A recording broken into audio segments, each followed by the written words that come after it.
সোলা কুকিং এ আপনাদের সকলকে স্বাগত। কেমন আছেন সবাই? নিশ্চয়ই সকলে খুব ভালো আছেন। আজকে দেখতেই পাচ্ছেন কি নিয়ে চলে এসেছি, পাকা আমের পুডিং রেসিপি নিয়ে। এই গরমে যদি পাকা আম থাকে আর মন চায় ঠান্ডা ঠান্ডা কিছু, তাহলে বানিয়ে ফেলুন মাত্র 4টি উপকরণ দিয়ে এই জবরদস্ত আম পুডিং রেসিপি। ফ্রিজ থেকে বের করলেই ঠান্ডা ঠান্ডা মিষ্টি মিষ্টি স্বর্গস্বাদ উপভোগ করুন। তো চলুন দেরি না করে রেসিপিটি শুরু করে নেওয়া যাক। আমি এখানে পাকা আম নিয়ে নিয়েছি।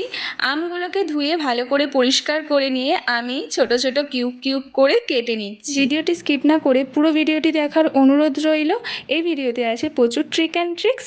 আমার চ্যানেলে যারা নতুন আছেন, আমার চ্যানেলটিকে সাবস্ক্রাইব করার অনুরোধ রইল। মিষ্টি পাকা আম ব্যবহার করার চেষ্টা করবেন, এতে করে চিনিটা অনেক কম লাগবে আর স্বাদ হবে আরও দারুণ।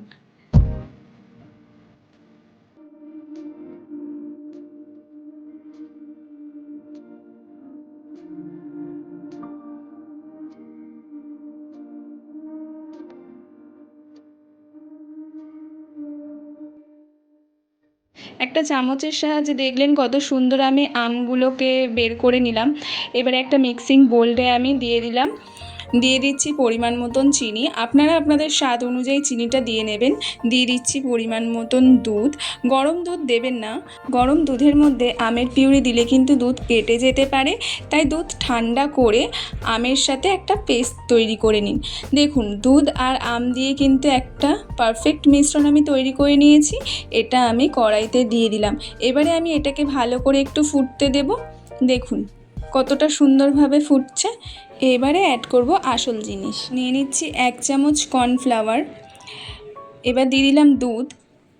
সবসময় ঠান্ডা দুধের সাথেই কর্নফ্লাওয়ারটা মিশিয়ে নেবেন, এতে কোনো গোটা ভাব থাকবে না এবং কোনো লাম্পস পড়বে না।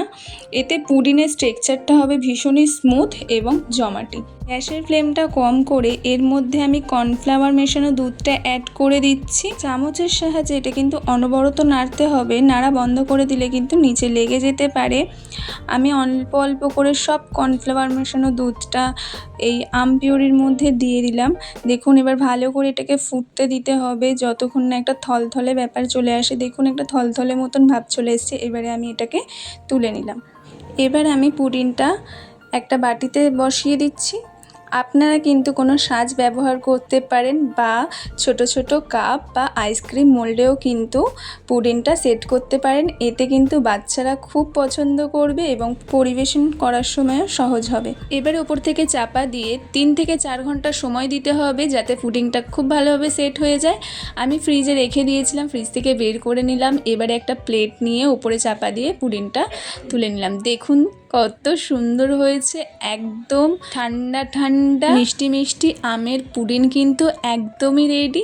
দেখতে যতটা সুন্দর হয়েছে, খেতেও কিন্তু দারুণ হয়েছে।